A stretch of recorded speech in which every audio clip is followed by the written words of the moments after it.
Hello learners. ये video ख़ास तौर से उन इंग्लिश सीखने वालों के लिए बनाई जा रही है जिनकी चाहत तो इंग्लिश सीखने की बहुत ज़्यादा होती है, लेकिन किसी कारणवश वे सीख नहीं पाते। ये वीडियो स्कूल में पढ़ने वाले छात्रों के साथ साथ उनके लिए भी बेनिफिशियल है जो स्कूल नहीं जा सके। चलिए सीखते हैं। आप एक रजिस्टर और एक पेन अपने साथ रखिए ताकि आप प्रैक्टिस कर सकें, क्योंकि practice max a man perfect. और इस जो पार्ट है इसका हमने नाम रखा है इंट्रोडक्शन, क्योंकि हम इसमें इंग्लिश की बेसिक चीज़ों के बारे में बताएं जो आपके लिए बेहद ज़रूरी है, जिन्हें सीख करके आप आगे बढ़ सकते हैं। और एक तरीके से ये फाउंडेशन होती है जो जितनी अच्छी होगी उतनी ही अच्छी तरीके से आप इंग्लिश सीख सकते हैं। सो चलिए कोशिश करते हैं सीखने की। There are four main parts in English, के इंग्लिश में जो होते हैं ख़ास तौर से चार हिस्से होते हैं, चार पार्ट्स होते हैं जिसको हमें समझना है। और ये पार्ट्स जो होते हैं उनमें शामिल है number 1 letters, number 2 words, number 3 sentences और नंबर 4 पर आता है स्पीच। अगर आप इनके बारे में जान जाते हैं तो आपका इंग्लिश को समझना, बोलना और सीखना बड़ा ही आसान हो जाता है, क्योंकि लेटर्स जो होते हैं वो एक अलग बुनियाद होते हैं। फिर उसके बाद वर्ड्स का नंबर आता है, फिर सेंटेंस का आता है और इसके बाद जो है स्पीच हो जाता है। और इस तरीके से इंग्लिश की हर चीज़ हम पर आ जाती है, लेकिन इनका सीखना बेहद ज़रूरी है। चलिए, सबसे पहले नंबर पर आता है लेटर्स। इंग्लिश में 26 लेटर्स होते हैं, जैसे कि हम सब जानते हैं। और ये लेटर्स जो होता है सबसे छोटा टुकड़ा होता है, कि इससे छोटा और टुकड़ा नहीं हो सकता। तो इंग्लिश में जो है ये letters, these are divided into two parts. Number 1 vowel, जिसे हम हिंदी में स्वर कहते हैं और आम भाषा में इनको मात्राएं कहा जाता है, जो कि इंग्लिश में इनकी संख्या 5 है। कि कुल मिलाकर के ये 5 होते हैं, ए, ई, आई, ओ, यू। कि इंग्लिश में इनकी संख्या जो है वो 5 है। और इसी के साथ साथ इनको जो है हम सीखें कि दूसरे नंबर पर जो आता है वो कहलाता है कॉन्सोनेंट्स, यानी व्यंजन जिसे कहते हैं, जिसके पहले या बाद मात्राएं आती हैं। और इनकी संख्या जो है इंग्लिश में वो 21 है। यानी ये 21 लेटर्स ऐसे हैं जिन्हें कॉन्सोनेंट्स कहा जाता है, जो मात्राएं नहीं होती बल्कि इनसे पहले या इनके बाद जो है मात्राएं आती हैं। और उनको देखते आप, बी होता है, सी होता है, डी होता है, एफ, जी, एच और जे। यानी हर वो लेटर छोड़ दें जो पहले वॉवेल्स में आ चुका है, बाकी जो होते हैं वो सब के सब जो आते हैं उन सबको हम कॉन्सोनेंट्स कहते हैं। जैसे कि 7 तो ये हो गए जो आपको दिखाई दे रहे हैं आपके स्क्रीन पर, बी, सी, डी, एफ, जी, एच, जे। और इसी तरीके से आगे जो है अब हम देखते हैं कि और क्या होते हैं। 8वें नंबर पर जैसे लिखा है हमने K, L, M, N, P, Q, R. ये सारे के सारे जो होते हैं ये लेटर्स में आते हैं।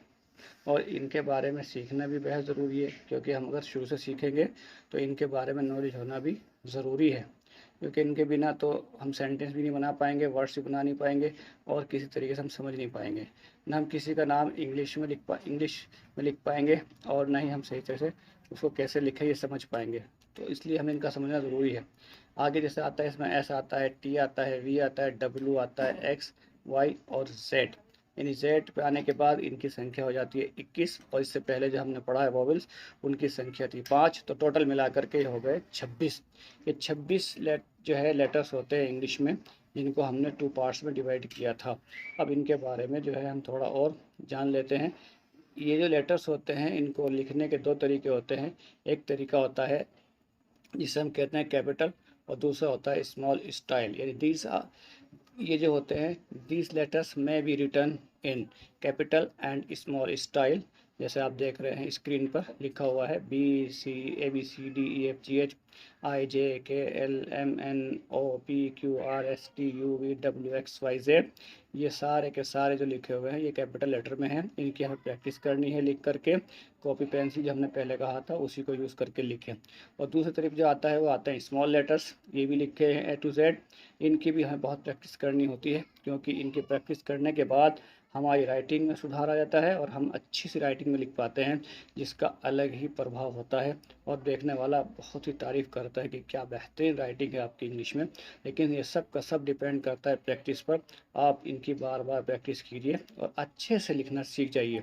ताकि और ये जो अब सीखते हैं इंग्लिश के लेटर्स के हिंदी में जो क्या इनके लिए प्रयोग किया जाता है, यानी क्या वर्ण प्रयोग किए जाते हैं, ये देखना होता है कि हम कैसे किसके बारे में लिखें या कैसे किसके बारे में पढ़ें। देखिए चलिए आते हैं। यहाँ जो लिखा है ए जो लेटर होता है उसके लिए आ आता है, और ए को अगर डबल कर दें तो आ बन जाता है। और ई जो होता है उसके लिए छोटी ई बन जाता है। आई जो है वो बड़ी की मात्रा देता है। यू बड़े छोटे ऊ की मात्रा देता है। अगर डबल ओ कर दी जाए तो बड़ा ऊ बन जाता है। ऐसे ही करके ए के लिए आता है, और ए को अगर ए ई कर दें तो वो ए की मात्रा बन जाती है। ओ की मात्रा के लिए आता है डब ए ओ करके औ बन जाता है। ए एन मिलके अन बन जाता है। इसी तरीके से ये बनते रहते हैं। और आगे जो है इसको डबल ए के लिए आ का डंडा आता है। आई के लिए छोटी की मात्रा आती है। डबल आई बड़ी की मात्रा बन जाती है। यू छोटे ऊ की मात्रा बन जाती है। यू को अगर डबल बार लिख देते हैं तो बड़ा ऊ बन जाता है। और ऐसे करके री की मात्रा के लिए आर आता है, डबल आर बन जाता है। और ये सब सीखेंगे हम तो हम इनको आसानी से समझ भी सकते हैं, क्योंकि ये कोई ज़्यादा मुश्किल काम नहीं है। आप इसकी प्रैक्टिस करते रहिए तो आप इसको बड़ी आसानी से सीख जाएंगे और ये आपके लिए बेनिफिशियल होगा। इस तरह ए के ये आता है, आई की बना वर्ड मात्रा बन जाती है। और ये जो ओ होता है ये अन की बिंदी के लिए इस्तेमाल हो जाता है।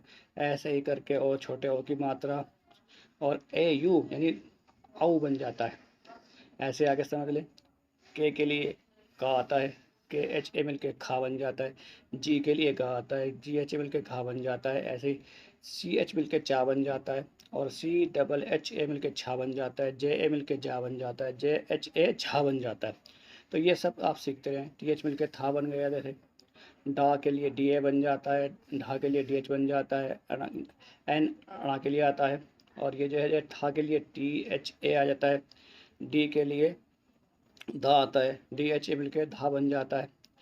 एन ए ना बन जाता है। अगर हम एन लिखेंगे तो एन बनेगा, लेकिन ए लगाने पे ना बन जाता है। ऐसे बी एच ए मिल के भा बन जाता है। फा एफ ए मिल के बनता है।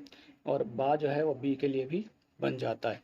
इसमें कोई ज़्यादा अलग फेर नहीं है, लेकिन आपको उसका ध्यान रखें कि कुछ वर्ड ऐसे होते हैं जो ए लगाने के बाद उसकी हिंदी बन जाती है, बिना ए लगाए वो ऐसा का ऐसे रहता है। इसलिए जो है आपको इनकी अच्छी प्रैक्टिस करनी है। जैसे माँ है, एम ए मिल के माँ बनता है। और वाई जो होता है वो या के लिए आता है। आर आर जो होता है वो रा के लिए इस्तेमाल किया जाता है। एल ए मिल के ला बनता है। वी जो है वो वाह बन जाता है। एस एच ए मिल के शाह की आवाज़ देता है। और s h double h a मिल के शट कौन बन जाता है। एस ए मिल के सा होता है। एच ए मिल के हा हो जाता है।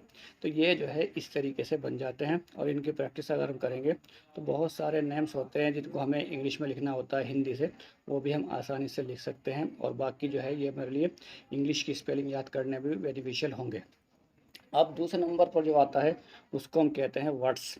ऑन जॉइनिंग और adding letters we can make a word, but keep in mind it should be meaningful.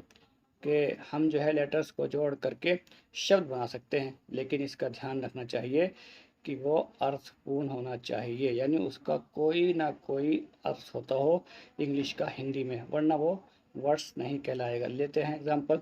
We will take 3 letters d g and o. इनको जोड़ते हैं। पहले डी लिया, फिर ओ लिया, फिर जी जोड़ दिया तो बन जाता है डॉग। हम सब जानते हैं कि डॉग को कुत्ता कहते हैं। तो we can say that dog is a word after using d g o. तो इट इज़ अ वर्ड, कि ये एक वर्ड बन गया। और इसी तरीके से इनको फिर हम आगे पीछे लग के देखते रहते हैं कि बनता है कि नहीं। जैसे डी प्लस जी प्लस ओ लिया तो दजो, ये कोई वर्ड ही नहीं सुना हमने इंग्लिश में आज तक, तो ये कोई वर्ड नहीं है। जी प्लस ओ डी गॉड ईश्वर होता है, ये भी एक वर्ड होता है। जी डी प्लस ओ जड़ों, ये भी कोई वर्ड नहीं होता। लेकिन हमें कैसे पता चले कि कोई वर्ड बना या नहीं, उसके लिए हमें जानकारी होनी चाहिए डिक्शनरी की। और एक अच्छी डिक्शनरी जो होती है वो हमारे लिए बड़ी ही हेल्पफुल होती है। और हमें रोज़ाना कम से कम 10 वर्ड्स ले करके उनको सीखना चाहिए, उनको याद करना चाहिए, ताकि हमारी वोकेबलरी जो है मजबूत हो जाए। और to know more about words we should consult a dictionary. यदि बहुत ही ज़रूरी है कि हमें तभी पता चल पाएगा कि कौन सा वर्ड्स है और कौन सा नहीं है, जब हम एक अच्छी डिक्शनरी से उनको रोज़ाना याद करते रहें और उनको देखते रहें। तो इसको हमें अपनी ज़िंदगी में लाना है, क्योंकि हम सीखने वाले हैं और सीखने वाला जो होता है वो कभी सुस्त नहीं होता, वो हमेशा एक्टिव रहता है और सीखता रहता है। इसलिए चलिए प्रैक्टिस के लिए आपको कुछ दे देते हैं। Not, now make words if possible to use the following letter. First में दिया है NWOCTA, दूसरे नंबर पर, थर्ड पर TOCUR, फोर्थ पर PYAHP और पाँच पर PELEHATM। आप इनको यूज़ करके वर्ड बनाइए, आगे पीछे लीजिए, कैसे करके लीजिए, और कोशिश करिए कि इनसे वर्ड बन पाता है कि नहीं। हो सके तो कमेंट्स में लिखिए कि बन पाया कि नहीं। और अगर किसी की ज़रूरत है तो आप वो हमसे पूछ सकते हैं, हम आपकी मदद करने के लिए तैयार हैं। आप जो है प्रैक्टिस करिए, क्योंकि प्रैक्टिस के बिना कोई चारा नहीं है। सीखने वाले के लिए प्रैक्टिस करना बेहद ज़रूरी होता है। और आप जो है जब इनको देखेंगे तो एक क्वेश्चन होता है, छोटी क्लासों में आता है, जंबल लेटर्स। जम लेटर्स को जैसे रख देते हैं, उसके बाद जो है उनसे वर्ड्स बनवा कर देखा जाता है। आप उसकी प्रैक्टिस कीजिए और इसके जो है आपको बहुत अच्छी दिलचस्पी इंग्लिश सीखने में आएगी, और आपको लगेगा कि आप कुछ जो है सीख पा रहे हैं। और अब इंट्रोडक्शन का क्योंकि हिस्सा थोड़ा बड़ा हो गया है, आगे के हिस्से तो बाकी बचे हैं, 2 पार्ट्स, वो आगे बताएंगे, आगे की वीडियो में बताएंगे। आपकी ज़िम्मेदारी ये है कि जब तक दूसरी वीडियो नहीं आती, आप इनकी अच्छे से प्रैक्टिस कीजिए। और हमारी वीडियो जो हमने बनाई है इसको ध्यान से सुनिए, कॉपी पेन पे लिखिए, और कॉपी पेन से लिखिए अपनी कॉपी पर इसको, और उसको याद कीजिए, कंठस्थ कीजिए, प्रैक्टिस कीजिए। प्रैक्टिस जो है वो सबसे आसान कर देती है रास्ते को सीखने के। और इसके लिए हमसे आपसे अब ये हमने मेहनत की है, हमारी मेहनत आपके साथ डिपेंड करती है। अगर आप इस मेहनत को यूज़ करते हैं तो आप जो है कामयाब हो जाएंगे सीखने में। और हम आपके लिए एक से एक बेहतरीन जो है वीडियो बनाकर लाते रहेंगे, ताकि आपको प्रैक्टिस हो जाए। ये तो शुरुआत है, आगे इससे भी अच्छी वीडियो हम आपके लिए लेकर आएंगे, लेकिन हमारी मेहनत आपके ऊपर डिपेंड करती है। हमने इतनी कोशिश की है, मेहनत की है, अब आप थोड़ी सी मेहनत आप भी कर लीजिए। वीडियो देखिए, इस वीडियो को लाइक कीजिए, शेयर कीजिए, और आपसे रिक्वेस्ट है कि वीडियो देखने के साथ साथ जो है आप हमारे चैनल टारगेट एजुकेशन टाइम्स को सब्सक्राइब कर दीजिए, क्योंकि अगर आप सब्सक्रिप्शन नहीं देंगे तो हम जो है हमारी मेहनत थोड़ी कम रह जाएगी। और हम जो कोशिश कर रहे हैं वो उसी पर डिपेंड करती है कि जितने सब्सक्राइबर होंगे ज़्यादा, उतना ही हमारा हौसला बढ़ेगा। और हम कोशिश करेंगे कि आपके लिए अच्छे से अच्छी वीडियो लेकर के आएँ, और आप सब हमारे लिए बड़े ही शुभकांक्षी हैं, और हम आपकी हर तरह से सहायता करने के लिए तैयार हैं। वीडियो देखने के लिए आप सभी का धन्यवाद।